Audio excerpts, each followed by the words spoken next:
আমরা আজকে আলোচনা করব আমাদের নবম দশম শ্রেণীর উচ্চতর গণিতের 13 নম্বর অধ্যায় ঘন জ্যামিতি।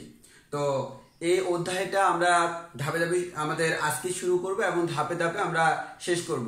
তো প্রথমত আমরা একটু খেয়াল করে দেখি যে আমরা এই ঘন জ্যামিতি যখন আমরা শুরু করব, শুরুতে আমরা এই চ্যাপ্টারের কিছু বেসিক জেনে নিব, দেন আমরা আস্তে আস্তে সামনের দিকে প্রসিড করব।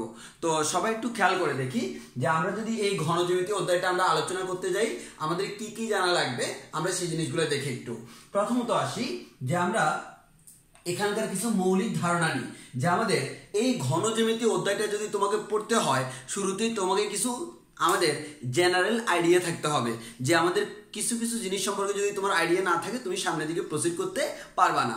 তো সবাই তাহলে আমরা একটু খেয়াল করি যে আমাদের প্রথমত আমরা যে জিনিসটা মনে রাখবো সেটা হচ্ছে আমাদের কোনো একটা বস্তু তার সাধারণত তিনটা জিনিস থাকে। একটা হচ্ছে তার দৈর্ঘ্য, আরেকটা হচ্ছে তার প্রস্থ, আরেকটা হচ্ছে তার উচ্চতা। যেমন আমি যদি বলি আমাদের কাছে এই বস্তুটা আছে, এই বস্তুটার দেখো আমাদের একটা আয়তাকার বস্তু, হ্যাঁ, আমার এই বস্তুটারও তিনটা জিনিস আছে। আমরা যদি বলি এটা হচ্ছে তার দৈর্ঘ্য, এটা হচ্ছে তার প্রস্থ, এটা হচ্ছে তার উচ্চতা, তাহলে আমরা যে কোনো বস্তু নিই না কেন তার সবসময় কয়টা মাত্রা থাকবে? তিনটা, দৈর্ঘ্য, প্রস্থ, উচ্চতা।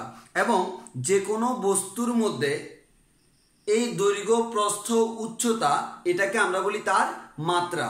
তাহলে একটু খেয়াল করে দেখো, দৈর্ঘ্য হচ্ছে একটা মাত্রা, প্রস্থ হচ্ছে একটা মাত্রা এবং উচ্চতা হচ্ছে একটা মাত্রা।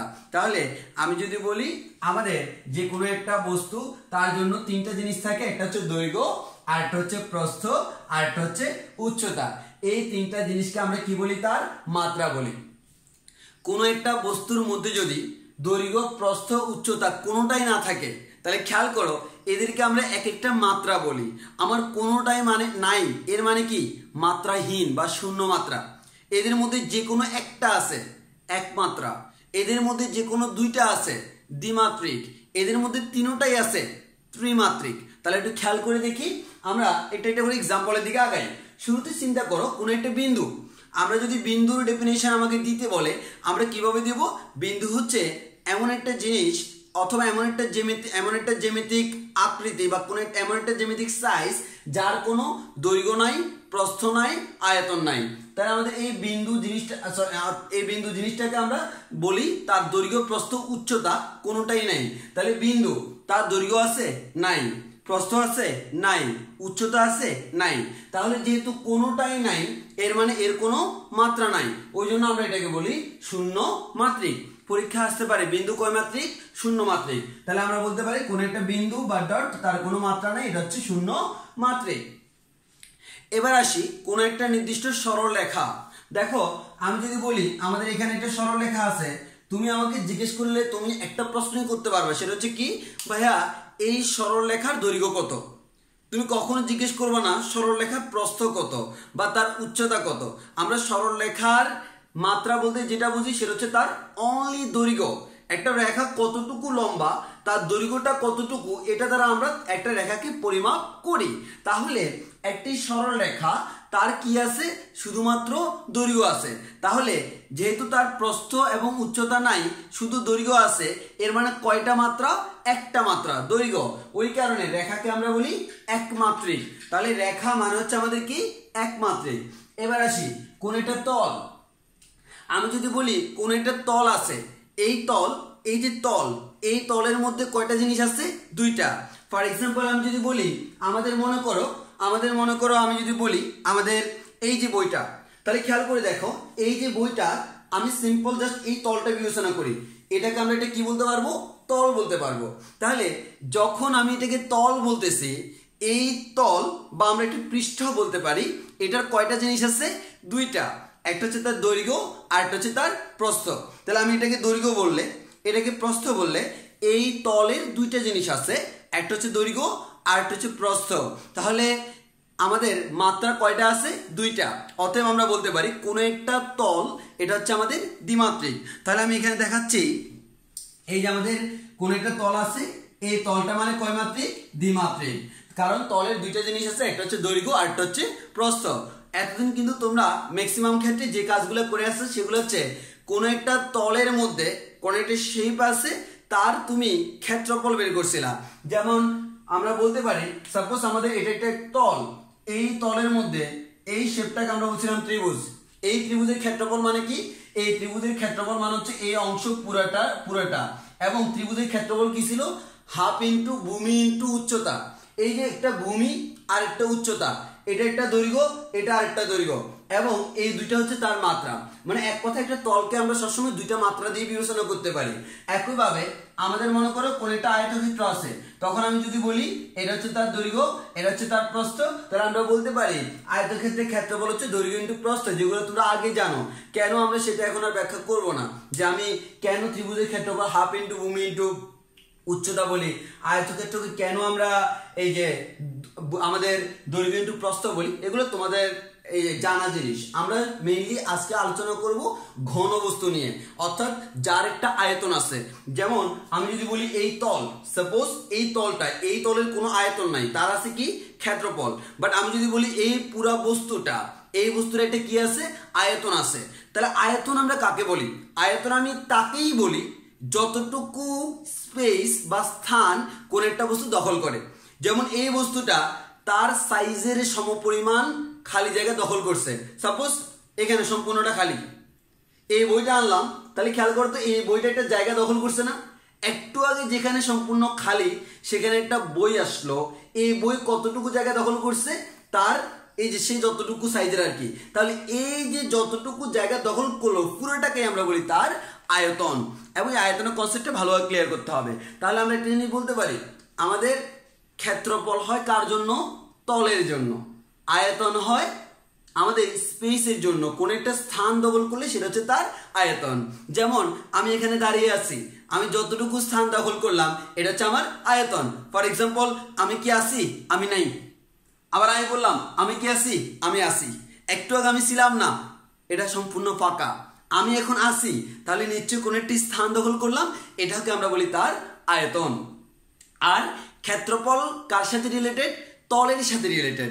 যেমন আমি পুরো বস্তুটাকে বলতেছি আয়তন, কিন্তু দেখো শুধু এই তল বিবেচনা করলে এই তলের ক্ষেত্রফল, এই তল বিবেচনা করলে এই তলের ক্ষেত্রফল, এই তল বিবেচনা করলে এই তলের ক্ষেত্রফল, এই তল বিবেচনা করলে এই তলের ক্ষেত্রফল। তাহলে আমরা বলতে পারি যে আমাদের ক্ষেত্রফল আসবে কোন একটা তলের ক্ষেত্রে, আমরা যদিও শুধুমাত্র সমতল নিয়ে আলোচনা করব, তলের ক্ষেত্রে। আর আয়তন আসবে কোন একটি স্পেসে স্থান দখল করলে, যতটুকু স্থান দখল করবে সেটা হচ্ছে তার আয়তন। এবার আসি, তাহলে আমাদের তল গেল, তল হচ্ছে কয়মাত্রিক? দ্বিমাত্রিক। এবার আসি বস্তু, কোন একটা বস্তু, বস্তু আমি কাকে বলি? যে স্থান দখল করে তাকে আমি বলি বস্তু।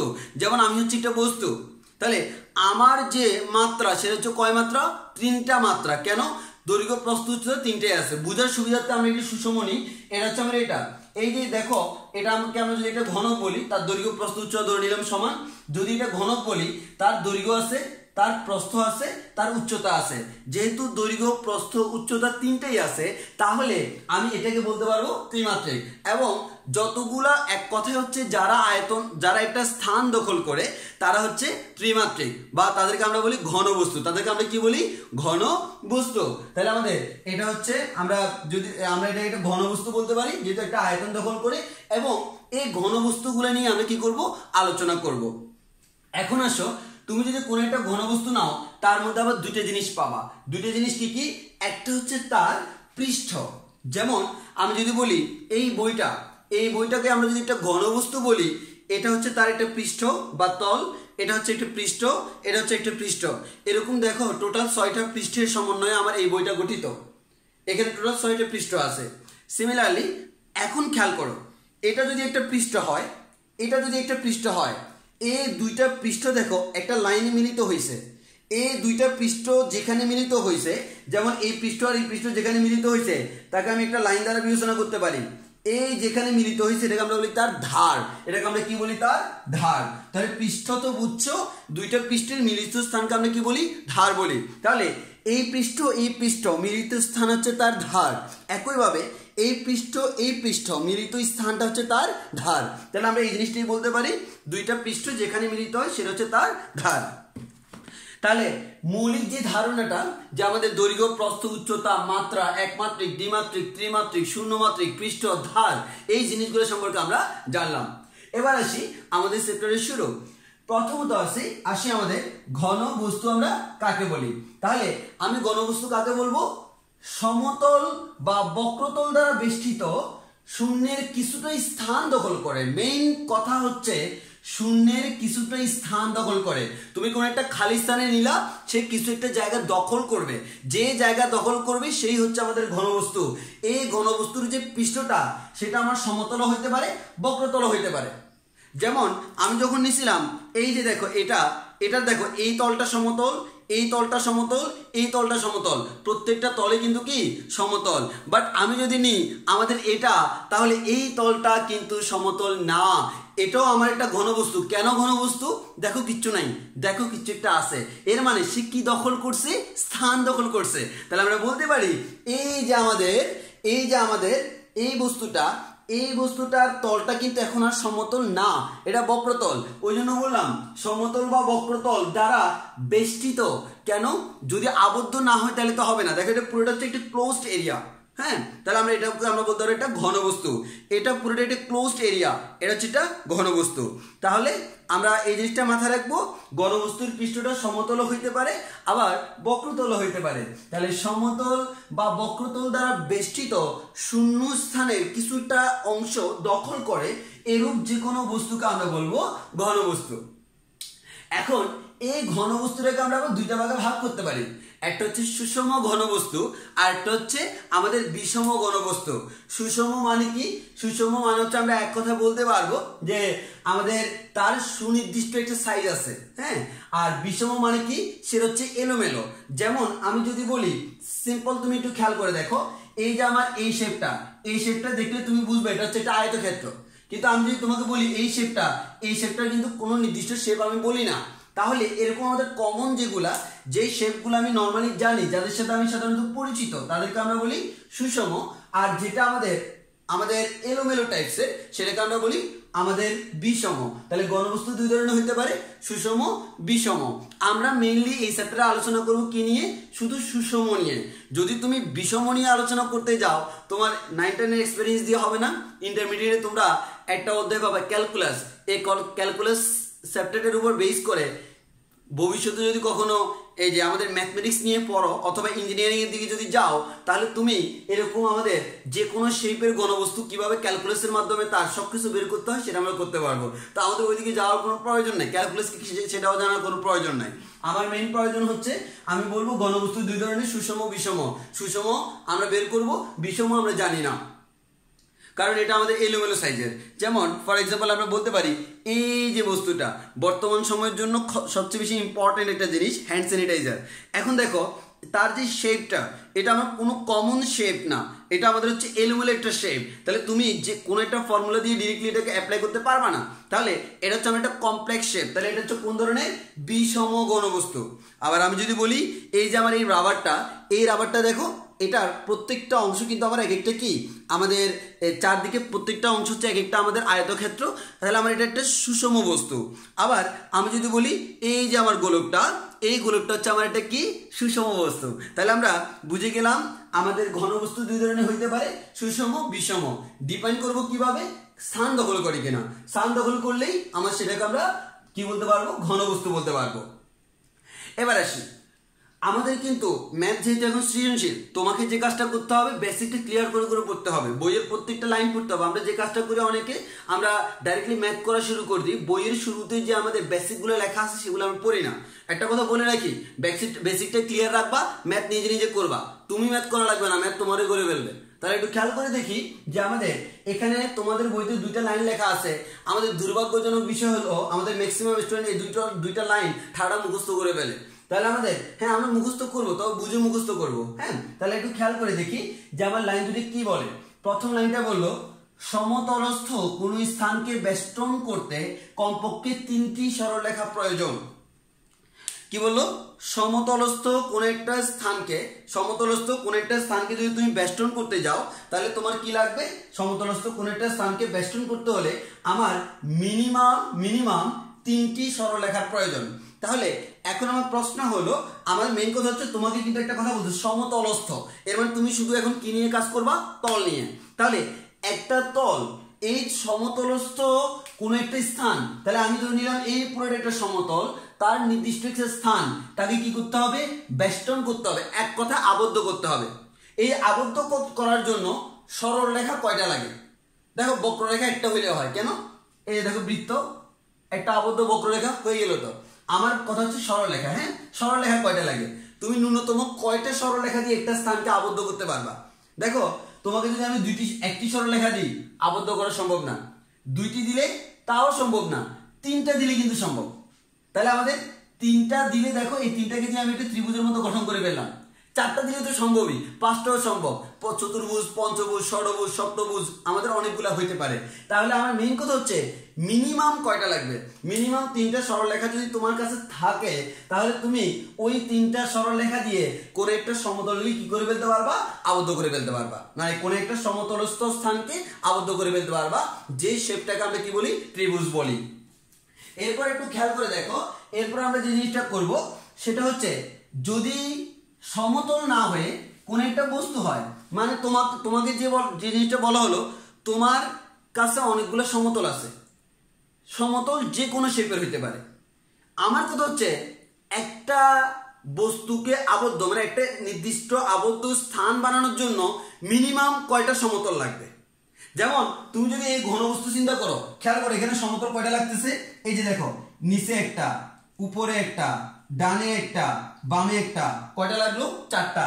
সামনে একটা, পিছনে একটা, টোটাল 6টা লাগলো। তাহলে আমি বললাম এই ধরনের ঘনবস্তু থাকলে তার এই যে 1 2 3 4 5 6, 6টা লাগে।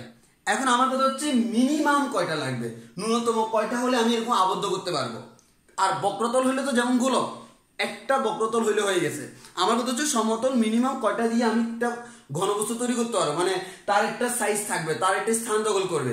আনসার হচ্ছে 4টি। এখন প্রশ্ন হলো ভাইয়া, অনেকে হয়তো এটা নিয়ে বসে আছে যে ভাইয়া 6টি হলে তো পারবো। হ্যাঁ 6টি হলে পারবো, আমি এর বেশি হলেও পারবো, কিন্তু আমার কথা হচ্ছে মিনিমাম কয়টা হলে পারবো?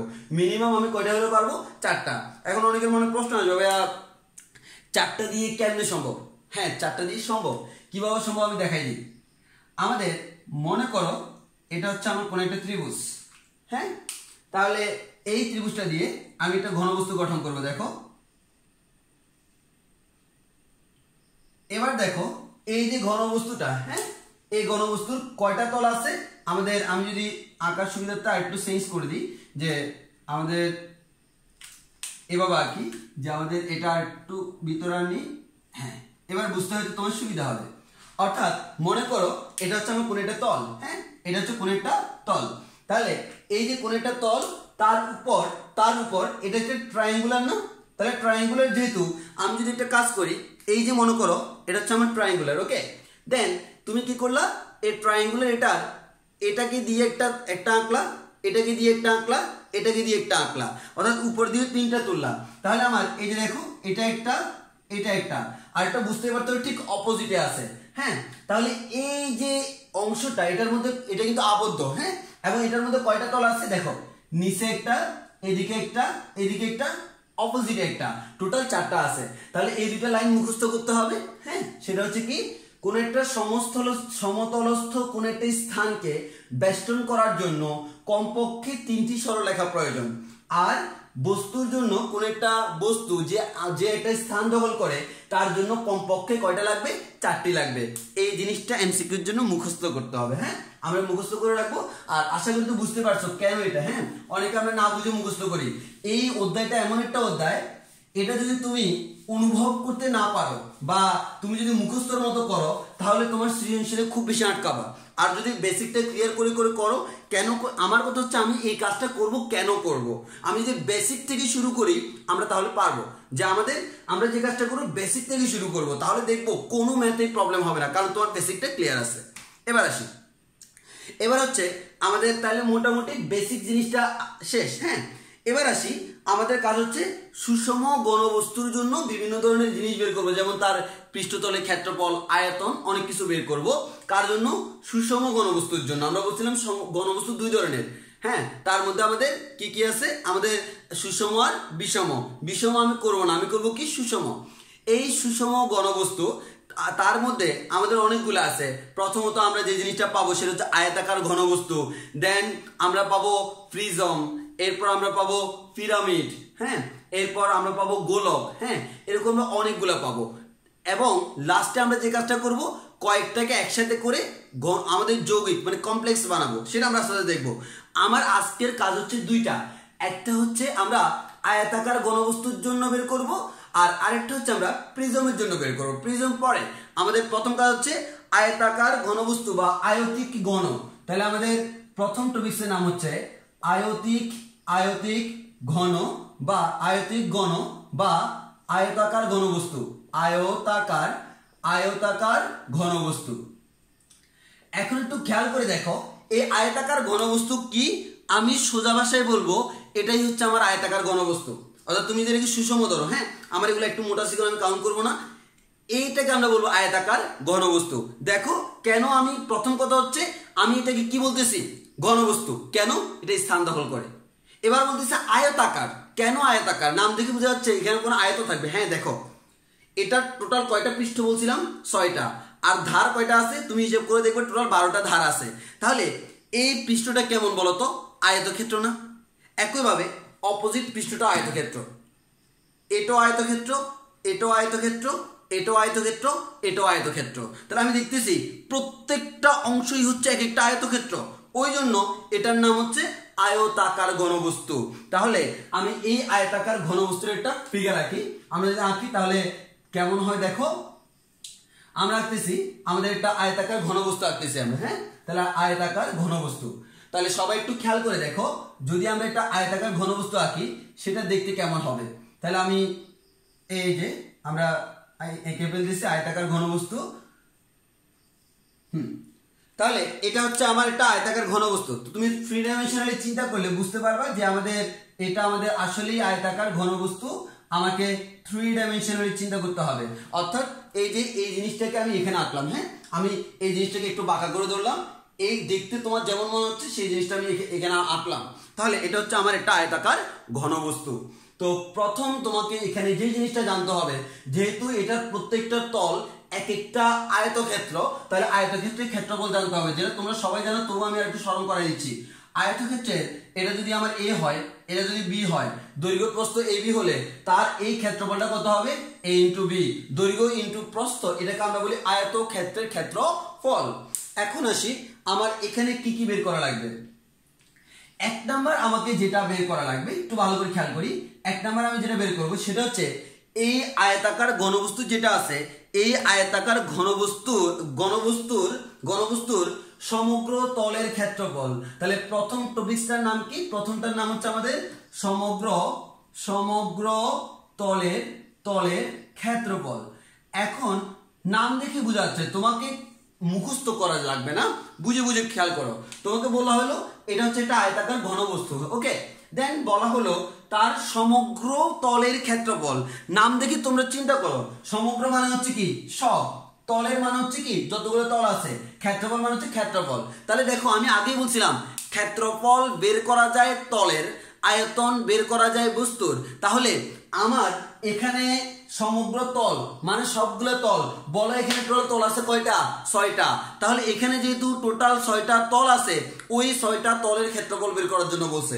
যেহেতু তোমাকে নামে বলছে সবগুলো তলের ক্ষেত্রফল, এর মানে কি সবগুলা তল আলাদা আলাদা করে বের করে তাদেরকে যোগ করে দিলে টোটাল সবগুলো তলের ক্ষেত্রফল আমি পেয়ে যাব।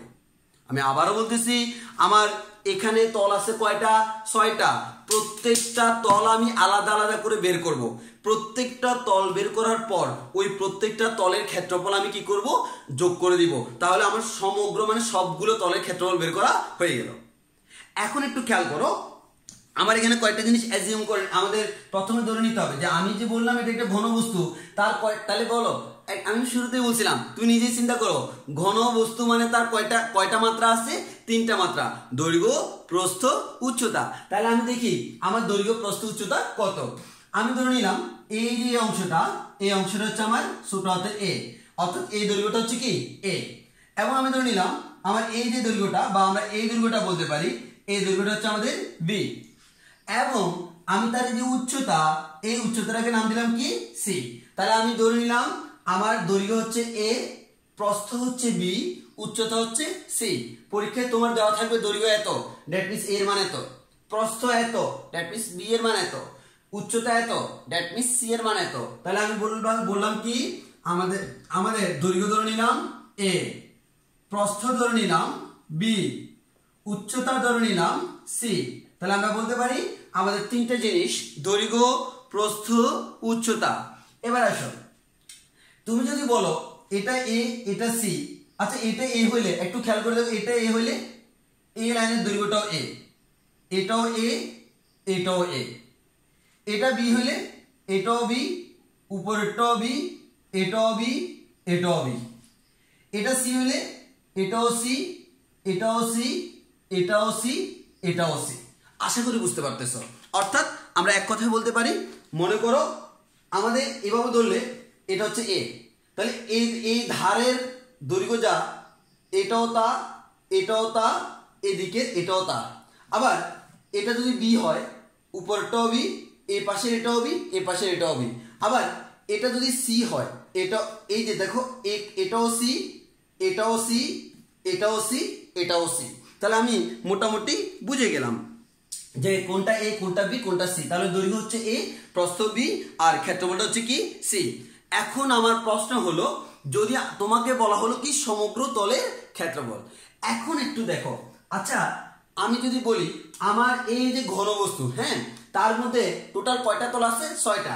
তার মধ্যে দেখো তো, এই সামনের যে তলটা, এই সামনের তল যেরকম, পিছনের তলটা হুবহু সেম না? অর্থাৎ আমরা বলতে পারি আমার এই তল যতটুকু, এই তলটাও ঠিক ততটুকু। এর মানে সামনে পিছনে এই দুইটা তলের ক্ষেত্রফল সমান। আবার এই তল যতটুকু, এই তলটাও কিন্তু ততটুকু, তাহলে এই দুইটা তলের ক্ষেত্রফল সমান। আবার এই তলটা যতটুকু, এই তলটাও ততটুকু, তাহলে এই দুইটা ক্ষেত্রফল সমান। আচ্ছা টোটাল আছে কয়টা? 6টা। তার মধ্যে প্রতি দুইটা সমান। তুমি এটা জানলে পিছনেরটা জানো, এটা জানলে পিছনেরটা জানো, এটা জানলে পিছনেরটা জানো। তাহলে আমার 6টা কি বের করা লাগবে না? আমি তিনটা বের করে এটা বের করলাম, এটা বের করলাম, এটা বের করলাম। এই তিনটা বের করে তাকে 2 দ্বারা গুণ করে দিলে 6টা পেয়ে যাব। তাহলে আমার কাজ কি বলতো? আমার কাজ হচ্ছে, তাহলে আমি এখানে লিখি সমগ্র তলের ক্ষেত্রফল। হ্যাঁ, তাহলে সমগ্র তলের ক্ষেত্রফল সমান কত হয় একটু দেখি। প্রথমত আসো, এই যে তোমার সামনের দিকে অংশটা দেখতেছো, এটার ক্ষেত্রফল কত? তুমি দেখো এদিকে হচ্ছে এ, এদিকে হচ্ছে সি, তাহলে বলো তো এটা কি হবে? এসি। তাহলে আমি এটা পেলাম এসি। এবার আসো এই পাশটা বের করো। এই পাশটা যদি বের করতে যাই, এই পাশটা, এই যে অংশটা, এই অংশে কি আছে দেখো, এটা হচ্ছে বি, আর এটা মানে এটা মানে এটা যদি সি হয়, এটাও কি সি। তাহলে একটা বি একটা সি, পুরোটা কি বিসি। এবার আসো যে আমার নিচের ভূমিটা, হ্যাঁ, এই যে ভূমিটা, এই ভূমি চিন্তা করলে এটা হচ্ছে এ আর এটা হচ্ছে আমার বি। তাহলে এটা যদি বি হয়, এটা যদি এ হয়, এই অংশটা হচ্ছে কি এ বি। তাহলে দেখো একটা পেলাম এবি, এটাও এবি, তাহলে 2ab। একটা পেলাম বিসি, এটাও বিসি, 2bc। একটা পেলাম এসি সামনেরটা, তাহলে পিছনেরটা হবে এসি, 2ac। তাহলে আমরা এক কথায় বলতে পারি সমগ্র তলের ক্ষেত্রফল সমান কত হবে?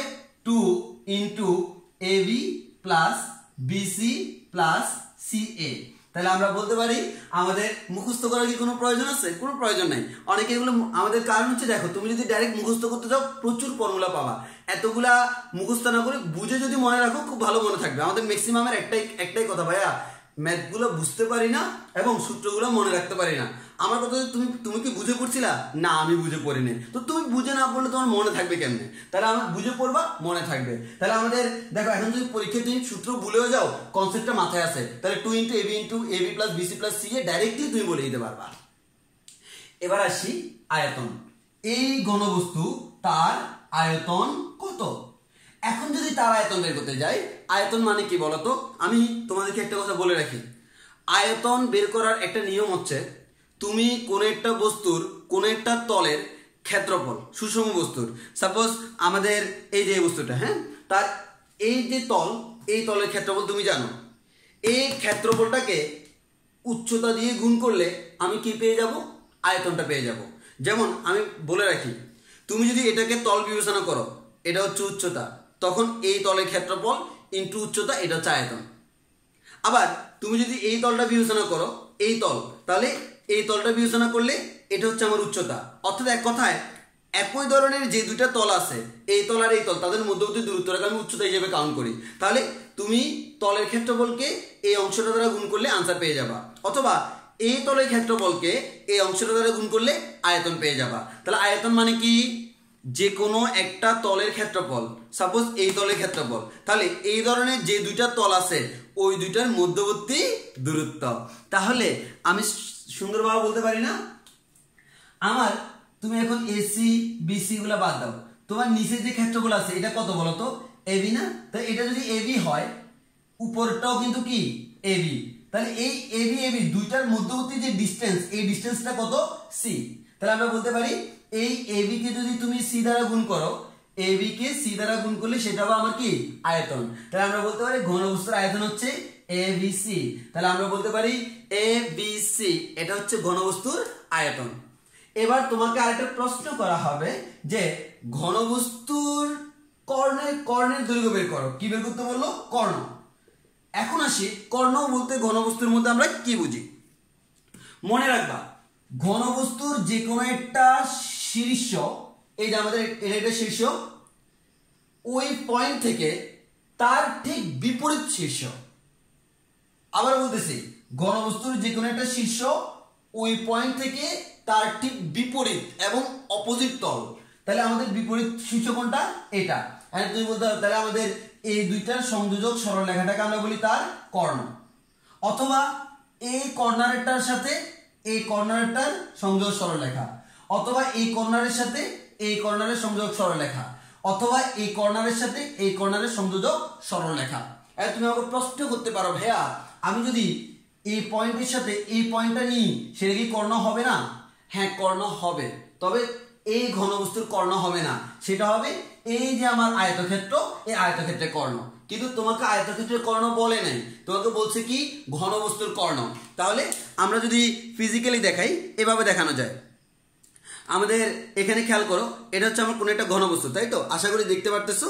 এটা যদি আমাদের কোন একটা ঘনবস্তু হয়, এই ঘনবস্তু দেখো, আমি বুঝানোর জন্য লিখতেছি, আসলে তো এখন মনে করো সবকিছু অপ্ত, আমি ভালো কোনো জিনিস আনতে পারি নাই, যার কারণে ছোট্ট একটা রাবার দিয়ে বুঝাইতে হচ্ছে বুঝানোর সুবিধার্থে। এই কর্নারটা, এই পয়েন্টটা চিন্তা করো, এই পয়েন্ট থেকে তুমি তার ঠিক বিপরীতে, মানে এক কথা তুমি উপর তলে আছো, তো তুমি এবার নিচের তলে অপোজিট পয়েন্টটা দেখো, এটা। তাহলে উপরে এটাতে কি, নিচের এটা, তাহলে যদি রেখা টানো তার ভিতর দিয়ে চলে যাবে না? এবার আসো, তাহলে আমি একটা কাজ করি। আমি কি কাজ করব? আমার কাজ হচ্ছে, যদি আমার এটা সেই ঘনবস্তু হয়, তার এই কর্নার থেকে এই নিচের কর্নারে যাবে, তাই তো? তাহলে আমি এটাকে মাঝখান দিয়ে কেটে ফেলি। এই যে দেখো, আমরা এখন জাদু দেখাবো। আমি এখন এটা করে কেটে ফেললাম। এখন তো কাটা হয়ে গেছে। যখন কাটলাম, দেখো এটা হচ্ছে আমার ওই উপরের পয়েন্টটা, তাই না? উপরেরটা। আর এটা হচ্ছে নিচের দিকে নিচেরটা। এই দুইটার সংযোজক সরলরেখা, এটা হচ্ছে আমাদের কি? ওই আয়তাকার ঘনবস্তুর কর্ণ। তাহলে বুঝতে পারতেছ, এদিক থেকে এদিকে এটা হচ্ছে বস্তুর ভিতর দিয়ে যাচ্ছে। তো আমি এখন কেটে তোমাকে দেখাইলাম, এদিক থেকে এদিকে এই পুরোটা হচ্ছে আমার কি? কর্ণ। তাহলে এই কর্ণটা, এই কর্ণের দৈর্ঘ্য তোমাকে বের করতে হবে। এখন আসি, আমি এই কর্ণের দৈর্ঘ্য কিভাবে বের করতে পারি। তো আমি তোমাদের সুবিধার থেকে মুছে ফেলি, হ্যাঁ, মুছে আমি আবার আঁকি, তাহলে আমার সুবিধা হবে। আমি তাহলে এখন এটা আবার আঁকি। আমাদের ধরে নিলাম এটা হচ্ছে আমার সেই আয়তাকার ঘনবস্তু। ওকে, দেন এটা যদি আমাদের আয়তাকার ঘনবস্তু হয়, এটার আমি এই যে কর্ণটা বের করবো। হ্যাঁ, তার আগে আমি একটু সুবিধার মতো করে এঁকে নিই। হ্যাঁ, ওকে, দেন আমার আঁকা শেষ। এখন আমার কর্ণ বলতে কি মিন করতেছে? এই পয়েন্ট থেকে শুরু করে নিচের পয়েন্ট, এই যে রেখাটা, এটা। ওকে, এই রেখাটাকে আমরা বলতেছি তার কি? কর্ণ। তাহলে আমরা এই বস্তুটার কর্ণ অলরেডি পেয়ে গেলাম। এখন তোমাকে প্রশ্ন করা হলো এই কর্ণের দৈর্ঘ্যটা কত। এখন তুমি খেয়াল করো, তুমি এই অংশটাকে নাম দিছিলা এ, এই অংশটাকে নাম দিছিলা বি, এই অংশটাকে নাম দিছিলা সি, কিন্তু তোমার লাগবে হচ্ছে এটা। তাহলে আমি জাস্ট একটু আবার আগের এটা দিয়ে দেখাই। এই যে আমার এটা হচ্ছে, দেখো আমি যদি বলি আমরা বলতে পারি এভাবে, আমাদের এটা ছিল এরকম, এটা হচ্ছে আমাদের এই যে আমাদের এখানকার যে বস্তুটা, এই বস্তুটাকে আমি দেখাচ্ছি। ওকে, দেখ এটা হচ্ছে এই সামনের পেজটা, এটা পিছনের পেজ। এখন আমি এই বরাবর কর্ণ বরাবর এটা কেটে ফেললাম, কাটলে আমি এই অংশটা পাইলাম, এটা অর্ধেক কেটে আমি ফেলে দিলাম। তাহলে দেখো আমার কি হবে, আমার ওই যে উপরের পয়েন্ট থেকে শুরু করে নিচের পয়েন্ট পর্যন্ত এটা হচ্ছে আমার কি কর্ণ। ওকে, দেন আমি যদি বলি তাহলে তোমরা বলো তোমার হিসাব অনুযায়ী এটাকে তুমি কি বলবা, এ। এটাকে আমরা কি বলবো, এ। এবং আমাদের উচ্চতাটাকে আমরা কি বলবো, সি। উচ্চতা হচ্ছে আমাদের সি। এবং এইদিকে যেটা গেল, তাহলে এই যে এইদিকে যেটা গেল এটাকে আমরা কি বলবো, বি। ওকে, দেন আমি বলতেছি এই দৈর্ঘ্যটা হচ্ছে এ, উচ্চতা হচ্ছে সি, আর এটা হচ্ছে আমার কি, বি। এখন আসো তোমার কর্ণ কিন্তু এটা। এখন তুমি ভালো করে খেয়াল করো, আমি যেহেতু এটা কাটছি, এটা কিন্তু একটা আয়তাকার ঘনবস্তু, আমি কাটার কারণে বর্তমানে যে শেপটা আছে একটু খেয়াল করে দেখো, এই যে এটা তোমাকে বের করতে হবে, তাই তো? আচ্ছা খেয়াল করো তো, এই অংশটা আর এই অংশটা, এই পুরোটা মিলে একটা সমকোণী ত্রিভুজ গঠন করে কিনা? অবশ্যই করে। যদি সমকোণী ত্রিভুজ গঠন করে তাহলে আমি কি বলতে পারি, অতিভুজ স্কয়ার সমান লম্ব স্কয়ার প্লাস ভূমি স্কয়ার। তাহলে আমি বলতে পারি অতিভুজ স্কয়ার সমান লম্ব স্কয়ার প্লাস ভূমি স্কয়ার। এই জিনিসটা আমার এখানে দেখাই, এটা হচ্ছে আমার সেই অতিভুজ, এটা হচ্ছে আমার সেই লম্ব, আর ভূমিটা দেখো আমার ওই যে কাটা অংশে ভূমি। তাহলে আমাদের এই যে ভূমিটা হচ্ছে এটা হচ্ছে ভূমি। এখন এটা কিন্তু একটা সমকোণী ত্রিভুজ। তবে আমার এখানে এটা যেহেতু সি, এই অংশটা আমরা জানি সি, কিন্তু ঝামেলা হচ্ছে এই জিনিসটা আমি জানি না। এটা বলতে আমার এখানে কি মিন করে, এটা। এবার দেখো এদিক থেকে তাকালে দেখবা এই যে এটা যদি তোমাকে বের করতে হয়, আবার দেখো তো এই বস্তুটা আসলে সে নিজে আরেকটা সমকোণী ত্রিভুজ গঠন করে না? তার মধ্যে কিন্তু এটা এ এবং আমার এটা বি তুমি জানো। তাহলে একটু খেয়াল করে দেখি, এটা এ আমি জানি, এই অংশটা বি আমি জানি, এটা কি একটা সমকোণী ত্রিভুজ না?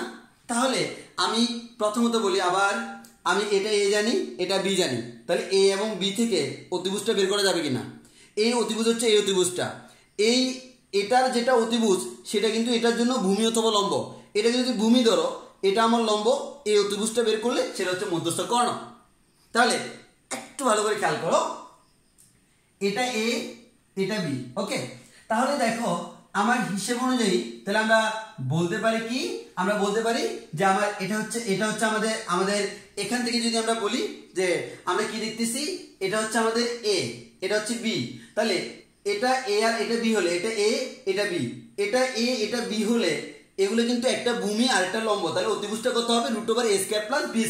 তাহলে এটা কিন্তু দেখে, সরি এটা না, এই অংশটা হচ্ছে আমাদের এই যে কি বলে সমকোণ। তাহলে আমাদের এই অংশটা যদি সমকোণ হয়, আমাদের এই অংশটা সমকোণ হলে তাহলে আমরা বলতে পারবো এটা হচ্ছে অতিভুজ। তাহলে অতিভুজের দৈর্ঘ্য কত, অতিভুজের দৈর্ঘ্য হচ্ছে √a² প্লাস b²। এখন আসো, এখন হচ্ছে এই পুরোটা আরেকটা সমকোণী ত্রিভুজ।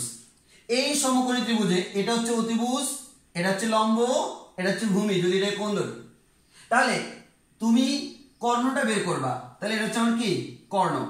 তাহলে আমি কর্ণ সমান কি বলতে পারি, আমি বলতে পারি কর্ণটা হচ্ছে এখানকার অতিভুজ, কর্ণ সমান √ভূমি স্কয়ার প্লাস লম্ব স্কয়ার, বা লম্ব স্কয়ার প্লাস ভূমি স্কয়ার। তাহলে এই পুরোটা হচ্ছে ভূমি, তাহলে এই পুরোটা হচ্ছে স্কয়ার প্লাস b², তাকে যদি স্কয়ার করি প্লাস ভূমি স্কয়ার প্লাস লম্ব স্কয়ার, লম্ব হচ্ছে c²। তাহলে খেয়াল করো তো, √a² প্লাস b² মানে কি, অনলি স্কয়ার প্লাস b²। তাহলে √a² plus b² plus c², এটা হচ্ছে আমাদের কর্ণের দৈর্ঘ্য। তাহলে আমরা অলরেডি কর্ণের দৈর্ঘ্য পেয়ে গেছি। যেহেতু আমাদের বেসিক বোঝানো শেষ, এখন আমরা এক কথায় তোমাদেরকে বলবো যে আমাদের কোন একটা আয়তাকার ঘনবস্তু, ওই ঘনবস্তুর যদি আমাদের দৈর্ঘ্য প্রস্থ উচ্চতা জানা থাকে a b c, তাহলে আমি বলতে পারবো তার সমগ্র তলের ক্ষেত্রফল 2 × ab plus bc plus ca, যেহেতু অপোজিট দুইটা তলের দৈর্ঘ্য ক্ষেত্রফল সমান। এরপরে তার আয়তন হচ্ছে abc, এরপরে তার কর্ণের দৈর্ঘ্য হচ্ছে √a² plus b² plus c²। এতক্ষণ আমি যেটা পড়লাম সেটা হচ্ছে আয়তাকার ঘনবস্তু। এই আয়তাকার ঘনবস্তুর মধ্যে যদি a = b = c হয়, এর মানে তার দৈর্ঘ্য প্রস্থ উচ্চতা সবগুলো সমান সমান, তখন তাকে আমি বলবো ঘনক। তোমরা অনেকে এখানে উল্টে ফেলো, তাহলে ঘনবস্তু বললে দৈর্ঘ্য প্রস্থ উচ্চতা সেম না, অথবা সেম হলে তো আমি তো সবাইকে ঘনবস্তু বলতে পারবো, কিন্তু ওই ঘনবস্তুর মধ্যে যাদের দৈর্ঘ্য প্রস্থ উচ্চতা তিনটা সমান তাকে আমি লিটারালি বলি কি ঘনক। তাহলে ঘনক বললেই বুঝে নিতে হবে দৈর্ঘ্য প্রস্থ উচ্চতা কেমন সমান সমান। পরীক্ষায় তোমাকে বলা হলো ঘনবস্তুর দৈর্ঘ্য এত, প্রস্থ এত, উচ্চতা এত, কিন্তু ঘনক বললে দৈর্ঘ্য প্রস্থ উচ্চতা বলবে না, বলা হবে ঘনকের একটি বাহুর দৈর্ঘ্য। কেন? কারণ একটি বাহু যত হবে সবগুলো বাহু তত। তাহলে আমরা এভাবে বলতে পারি, দেখো একটা ঘনক আঁকতেছি, আমি দুইটা পাশাপাশি আঁকি আমাদের সুবিধার জন্য। আমি যদি বলি এই যে এটা বুঝতে পারতেছো, এটা হচ্ছে আমার কি একটি ঘনবস্তু, এটা হচ্ছে একটি আয়তাকার ঘনবস্তু। আর যদি আমি বলি এটা, যেমন তোমরা অনেকে রুবিক্স কিউব মিলাও, এই রুবিক্স কিউবে কিন্তু এটা আমরা কিন্তু একটা ঘনক বলতে পারি। হ্যাঁ, তাহলে আমাদের এটা হচ্ছে আমাদের একটা ঘনক। তাহলে আমি একটু আঁকাটা প্রপার হচ্ছে না, তাও এই যে সবগুলো সমান সমান ধরে নাও, তাহলে আমি বলতে পারি এই যে এটা হচ্ছে আমাদের কি একটা ঘনক। তাহলে এই ঘনকে দেখো এটাও এ, এটাও এ, এবং এটা হচ্ছে আমার কি এ, সবগুলো সমান, দৈর্ঘ্য প্রস্থ উচ্চতা কি সমান সমান, তখন আমি তাকে কি বলবো ঘনক বলবো। তাহলে পরীক্ষায় ঘনক বললে তোমাকে কখনো বলে দিবে না দৈর্ঘ্য প্রস্থ উচ্চতা সমান, ঘনক বলছে মানে তোমাকে বুঝে নিতে হবে কি দৈর্ঘ্য প্রস্থ উচ্চতা সমান। তাহলে দেখো এই ঘনকের ক্ষেত্রে যদি সমগ্র তলের ক্ষেত্রফল বের করতে হয় তাহলে কি বলে দেখো 2 ইন্টু এবি, এবি মানে a into A plus BC a into A plus CA a into A. প্রশ্ন হলো কেন a ইন্টু এ লিখতেছি, কারণ আমরা তো বলছি এ বিসি সমান, এ এর জায়গায়ও এ বসাইলাম, বি এর জায়গায়ও এ বসাইলাম, সি এর জায়গায়ও এ বসাইলাম। তাহলে আমার কি হচ্ছে 2 into A square plus A square plus A square, that means 3a square. তাহলে কত হয় 6a স্কোয়ার। তাহলে পরীক্ষায় যদি বলা হয় ঘন বস্তু, আয়তাকার ঘন বস্তু, তখন ফর্মুলা হচ্ছে 2 into AB plus BC plus CA. আর যদি বলা হয় ঘনক, ঘনক বললে তার সমগ্র তলের ক্ষেত্রফল হচ্ছে 6a স্কোয়ার। পরীক্ষায় বললো আয়তাকার ঘনবস্তু, তার আয়তন হচ্ছে এবিসি, আর বললো ঘনক এ এর মান এ, বি এর মানও এ, সি এর মানও এ, তখন আনসার হবে এ কিউব। তাহলে যদি বলা হয় ঘনক তার আয়তন হচ্ছে এ কিউব, যেখানে এ মানে কি যে কোনো একটা বাহুর দৈর্ঘ্য, কারণ আমাদের ঘনবস্তুর ক্ষেত্রে সবার দৈর্ঘ্য সেম না, বাট ঘনকের ক্ষেত্রে সবার দৈর্ঘ্য সেম। দেন আমাদের এখানে আসি, এখানে আসলে আমাদের কি হচ্ছে root over square plus B square plus C square, বুঝতেই পারতেছো root over A square plus A square plus A square বলতে পারি, এর মানে রুট ওভার 3a স্কোয়ার। এখানে বলা যায় রুট 3 ইন্টু এ, এটা হচ্ছে আমাদের কি কর্ণের দৈর্ঘ্য। তাহলে যদি আমাকে কর্ণের দৈর্ঘ্য বের করতে বলে আমরা এইভাবে কর্ণের দৈর্ঘ্য বের করতে পারবো রুট 3a। তাহলে তোমরা সুন্দরভাবে খাতায় লিখে রাখতে পারো 6টা ফর্মুলা। যদি আয়তাকার ঘনবস্তু বলে তাহলে আমি সমগ্র তল মানে সবগুলো তলের ক্ষেত্রফল 2 into AB plus BC plus CA, তার আয়তন এবিসি, তার কর্ণের দৈর্ঘ্য root over A square plus B square plus C square. যদি বলা হয় ঘনক, আমাকে বলা হলো ঘনক, তখন আমাদের তার কি হবে, তার সমগ্র তলের ক্ষেত্রফল 6a স্কোয়ার, তার আয়তন হবে a কিউব, তার যে আমাদের কর্ণের দৈর্ঘ্য সেটা হবে রুট 3 ইন্টু এ। তাহলে আমরা মোটামুটি বুঝে গেলাম আয়তাকার ঘনবস্তু টোটাল 6টা ফর্মুলা আছে। আশা করি আমরা যেহেতু বেসিকটা ক্লিয়ার করে পড়াইছি তোমাদের এই যে ফর্মুলাগুলো মনে রাখতে খুব বেশি প্রবলেম হওয়ার কথা না। তো আচ্ছা, তাহলে আমরা এখন যেহেতু আমরা আয়তাকার ঘনবস্তু সবগুলা ফর্মুলা জানি, এখন আমার কাজ হচ্ছে এটা ম্যাথ করে ফেলা। হ্যাঁ, আমরা এটা ম্যাথ করে ফেলি। তাহলে আমাদের ম্যাথ করার জন্য আমরা প্রশ্নটা লিখি, তোমরা এই প্রশ্নটা পাবা তোমাদের বইয়ের উদাহরণ 1, তোমাদের বইয়ের 294 পেজ উদাহরণ 1। আমরা উদাহরণ 1 করব। তো আমি আগে প্রশ্নটা তুলে ফেলি। হ্যাঁ, প্রশ্নটা তুলি। প্রশ্নটা বলা হলো একটি আয়তাকার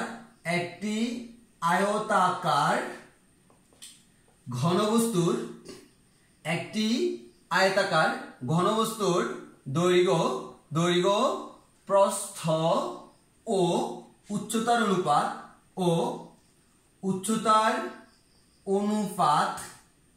অনুপাত হলো 4:3:2 এবং তার সমগ্র তলের সমগ্র তলের ক্ষেত্রফল ক্ষেত্রফল হলো 468 বর্গ মিটার। এটা হচ্ছে বর্গ মিটার। তাহলে এবার বলা হলো তার কর্ণ ও আয়তন নির্ণয় করো। তার কর্ণ ও আয়তন নির্ণয় করো। ওকে, দেন এবার আমরা একটা কাজ করি, সেটা হচ্ছে আমরা যে কাজটা করব সেটা হচ্ছে আমি এই প্রশ্ন পড়ে যাব, আমি এই প্রশ্নের সলিউশনে পড়ে যাব। সলিউশনে যাওয়ার আগে আমি তোমাকে একটা কথা বলি, সেটা হচ্ছে তোমাকে আমি জাস্ট সিম্পল একটা কথা বললাম। আমাদের কোনো একটা আয়তক্ষেত্র আছে, ওকে, এই আয়তক্ষেত্রের যে দৈর্ঘ্য এবং প্রস্থ, হ্যাঁ, তার দৈর্ঘ্য এবং প্রস্থ আমি প্রথমে ধরে নিলাম তার দৈর্ঘ্য হচ্ছে 3 একক, প্রস্থ হচ্ছে 2 একক। তাহলে তার দৈর্ঘ্য ডিভাইডেড বাই প্রস্থ সমান কত আসছে? 3/2। ওকে, তাহলে এবার আসি, আমি এটা না বলে আমি বললাম তার প্রস্থটা, খেয়াল করো, তার দৈর্ঘ্যটা এবার হচ্ছে 6 একক, তার প্রস্থটা 4 একক। তাহলে এটা যদি 6 হয়, এটা যদি 4 হয়, আমি বলবো 6/4। আবার আমি যদি বলি তার দৈর্ঘ্যটা হচ্ছে 9 একক এবং তার প্রস্থটা হচ্ছে 8 একক, খেয়াল করে দেখো, আমরা 8 একক না, মনে করো 6 একক, আমি মিলাই লিখি, তাহলে 6 একক, তখন আমি কি বলবো? তখন আমরা বলবো 9/6। আবার আমি যদি বলি এটা আমার 12 একক, এটা আমার 8 একক, তখন আমি বলবো 12/8। এখন একটু ভালো করে খেয়াল করো, এখন আমি তোমার যদি বলি এই যে আয়তক্ষেত্র, তার আমি 4 ধরনের মান দিলাম, এই 4 ধরনের মানের ক্ষেত্রে তার দৈর্ঘ্য এবং প্রস্থের অনুপাত কত? দৈর্ঘ্য অনুপাত প্রস্থ অনুপাতটা কত হয় খেয়াল করো। এই ক্ষেত্রে দৈর্ঘ্য অনুপাত প্রস্থ কত হবে বলো তো? 3/2। তাহলে আমি 3/2 না বলে আমি অনুপাত আকারে লিখি 3/2। এবার দেখো, এখানে যদি তুমি কাটাকাটি করো, উপরে পাবা 3, নিচে পাবা 2, এর মানে 3/2। আবার তুমি যদি এখানে কাটাকাটি করো, উপরে পাবা 3, নিচে পাবা 2, দেন এটা হচ্ছে আমার 3/2। আবার এটা যদি করো, সেটা হচ্ছে আমার 3/2। তাহলে খেয়াল করো, সবগুলাই দৈর্ঘ্য এবং প্রস্থ এর অনুপাত, কিন্তু প্রত্যেকটা দৈর্ঘ্য এবং প্রস্থের অনুপাত সমান হলেও প্রত্যেকটা দৈর্ঘ্য এবং প্রস্থ সেম না, এক একবার আয়তক্ষেত্রের সাইজটা এক এক রকম। তাহলে আমরা তো জানি সাধারণত তোমাকে যদি বলা হয় অনুপাত 3:2, দ্যাট মিন্স তুমি তাকে 3/2 লিখতে পারবা, এখানে 3/2 লিখতে পারবা, এখানেও 3/2 লিখতে পারবা, এখানেও 3/2 লিখতে পারবা। তাহলে আমার কথা হচ্ছে, আমি যদি এখন বলি আমি এখান থেকে প্রকৃত মানে যেতে চাই, তাহলে দেখো প্রকৃত মানে যাওয়ার জন্য এটা প্রকৃত মান আছেই, তবু আমি বলি উপর নিচে 1 দ্বারা গুণ করতে হবে। আবার এখানে দেখো তোমার উপর নিচে 2 দ্বারা গুণ করো, দেখো 3 দুগুণে 6 আর 2 দুগুণে 4, আসলে আমি কাটাকাটি করার কারণে 2 কাটাকাটি যাই এটা আসছিল। আবার এখানে দেখো আলটিমেটলি এটা ছিল কত? 3 দ্বারা গুণ করলে 9, 3 দ্বারা গুণ করলে 6, আসলে আমার 9/6 আমি কাটাকাটি করে কিন্তু এটা পাইছিলাম। আবার এখানে দেখো 3/4/2/4। তাহলে আমি দেখতেছি কি? আমি দেখতেছি আমার অনুপাত যদি বলা হয় 3:2, দ্যাট মিন্স আমার মানগুলো হবে 3:1 অথবা 3:2 অথবা 3:3 অথবা 3:4, নিচে হতে পারে 2:1, 2:2, 2:3, 2:4, হোয়াটএভার। এখন আমি যদি বলি এখন 2 নাকি 3 নাকি 4 আমি কি জানি না, যেহেতু জানি না, অজানা জিনিসকে আমরা কি ধরি, যে কোনো একটা চলক ধরলাম x, তখন আমি কি বলতে পারি 3/2 কে যদি আমি 3x/2x বলি, দেখো x কাটাকাটি সেটা হচ্ছে 3/2, কোনো সমস্যা তো নাই। এখন আমার টার্গেট হচ্ছে x এর মান কি 1 নাকি 2 নাকি 3 নাকি 4 আমাকে বের করতে হবে। ওই কারণে আমরা অনেকে না জেনে করি, ওই কারণে আমরা কি করি, যদি কখনো বলা হয় একটা আয়তক্ষেত্রের দৈর্ঘ্য এবং প্রস্থের অনুপাত 3:2, আমরা ধরে নিই দৈর্ঘ্যটা 3x, প্রস্থটা 2x, কারণ x এর মান যে কোনো কিছু হইতে পারে। তো আমার অনুপাত করলে কিন্তু 3/2 আসে, তো আমি ওই কারণে এখানে আমি যে কাজটা করব, কখনো যদি অনুপাত দেওয়া থাকে সেখান থেকে আমি তাকে x দ্বারা গুণ করে আমি তার মানটা ধরে নিতে পারি, কোনো সমস্যা নাই। কথা হলো তুমি যে এটাকে চলক ধরে নিলা তার মানটাই আমাকে বের করতে হবে। তো এটা হয়তো অনেকে জানো অনেকে জানো না, তবু আমি বলে দিলাম যেহেতু আমার এখানে লাগবে, এবং এই চ্যাপ্টারে তোমার এই কনসেপ্টটা প্রত্যেকটা পদে পদে লাগবে। তাহলে অনুপাত থাকলে আমরা কি করতে পারি, 3:2 যেহেতু দেওয়া আছে, একটা 3x আর একটা 2x। যদি বলতো আমার দৈর্ঘ্য প্রস্থ উচ্চতা 3:2:4, তখন বলতাম 3x 2x 4x, আমি বলতে পারবো। এবার আসি, তো আমার এখানে যে জিনিসটা সেটা হচ্ছে, যেহেতু আমি অনুপাতের কনসেপ্ট জেনে গেলাম, এখন তোমরাই বলো, তোমরা নিজেরাই প্রশ্নটা পড়ো। আমাদের এই ধরনের এই চ্যাপ্টারে একটা সুবিধা আছে, সুবিধাটা কি জানো, প্রশ্নের মধ্যে উত্তর দেওয়া থাকে। জিনিসটা একটু অকওয়ার্ড মনে হতে পারে, প্রশ্নের মধ্যে উত্তর দেওয়া থাকলে করার কি দরকার। হ্যাঁ, প্রশ্নের মধ্যে উত্তর দেওয়া থাকে, তবে প্রশ্নটা পড়ার মতো পড়তে হবে। যেমন দেখো, আমি বলতেছি এটার মধ্যে উত্তর দেওয়া আছে, কিভাবে দেখো, একটি আয়তাকার ঘনবস্তু, যখনই বললো আয়তাকার ঘনবস্তু মাথা সেট করে পেল এটা কোন ধরনের শেপ হইতে পারে। এবার দৈর্ঘ্য প্রস্থ উচ্চতার অনুপাত 4:3:2। তুমি বলতে পারো ভাইয়া ঘনক সেটাও তো একটা আয়তাকার ঘনবস্তু, তাহলে এটা কি আমি ঘনক ধরতে পারবো? না ভাইয়া, আপনি এটা ঘনক ধরতে পারবেন না। কেন? যদি আসলে এটা ঘনক হইতো, ঘনকের যেহেতু এ বি সি সমান, তখন অনুপাত আসতো 1:1:1। যেহেতু অনুপাত ভিন্ন ভিন্ন, দ্যাট মিনস আমাদের এটা ঘনক না, এটা আয়তাকার ঘনবস্তু। হ্যাঁ, এবার আসি, তাহলে তার প্রথমটা কিন্তু দৈর্ঘ্য প্রস্থ উচ্চতা। অনেক সময় পরীক্ষায় তোমাদেরকে ফাইজলামি করে কি করে উল্টায় দেয়, বলা হলো দৈর্ঘ্য উচ্চতা প্রস্থ, তো আমরা কি করি দৈর্ঘ্য প্রস্থ উচ্চতার মতো করে ফেলি না, বুঝে করতে হবে। প্রথমটা দৈর্ঘ্য, তারপরটা প্রস্থ, তারপরটা উচ্চতা। আমি যদি বলতাম দৈর্ঘ্য উচ্চতা ও প্রস্থ, তাহলে প্রথমটা দৈর্ঘ্য, তারপরটা উচ্চতা, তারপরটা প্রস্থ। তাহলে আমি ধরে নিব, তাহলে কি ধরবো বলো, প্রথমটা কি দৈর্ঘ্য, তাহলে দৈর্ঘ্য সমান কত 4x, তারপর হচ্ছে প্রস্থ সমান 3x, এরপর উচ্চতা সমান 2x। ঠিক আছে না? ঠিক নাই। কেন ঠিক নাই? তোমরা সবাই এই ভুলটা করো, সেটা হচ্ছে আমার এককে সবসময় একমাত্রিকের ক্ষেত্রে একক হবে আমাদের কি, মনে করে মিটার দেওয়া আছে, তাহলে মিটার, ক্ষেত্রফলের ক্ষেত্রে বর্গমিটার, আয়তনের ক্ষেত্রে ঘনমিটার, কিচ্ছু দেওয়া নাই মানে হচ্ছে একক, এত একক। দেখো এখানে কিন্তু আমার কোনো মিটার সেন্টিমিটার কিছু দেওয়া নাই, তাহলে এটা এত একক, এটা এত একক, এটা এত একক। তোমরা এককটা দাও না, না দাও, এটা ভুল। যদি ক্ষেত্রফল হতো এত বর্গ একক, আয়তন হলে এত ঘন একক। এবার আসো, দৈর্ঘ্য এত একক, প্রস্থ এত একক, আয়তন উচ্চতা এত একক। তাহলে এখন আমার প্রথম কাজ, তুমি যদি আসলে দৈর্ঘ্য প্রস্থ উচ্চতা জানতে চাও, তাহলে কার মান জানা লাগবে? x এর মান জানা লাগবে। তাহলে আমার এখন মনে মনে আমার প্রশ্ন, x এর মান কত?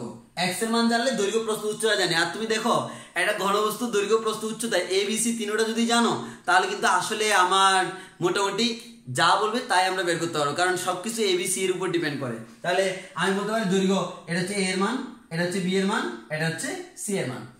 এবার আসো, তোমাকে কি বলা আছে দেখো, তার সমগ্র তলের ক্ষেত্রফল এত। ওকে, সমগ্র তলের ক্ষেত্রফল কিন্তু দেওয়া আছে, তাহলে এখান থেকে আমি x এর মান বের করতে পারবো কিভাবে?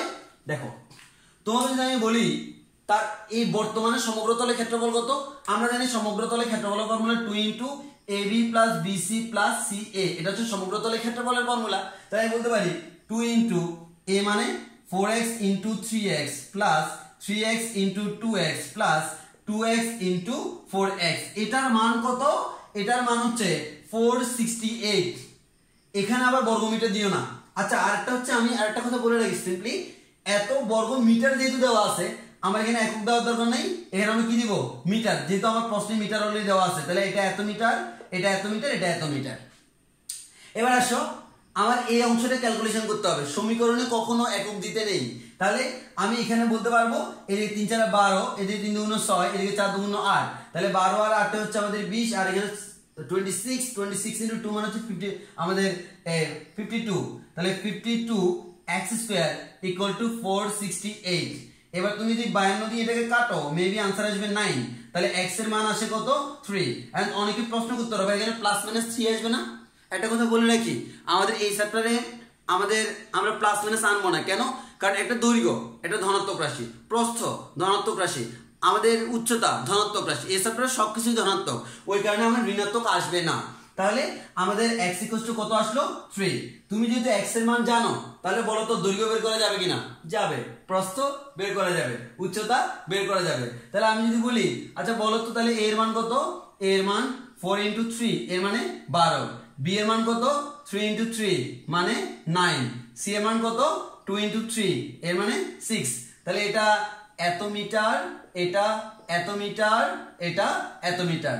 তাহলে তোমার যে যে জিনিসটা দেওয়া আছে সেখান থেকে অলরেডি তোমার এ বি সি এর মান বের করা শেষ।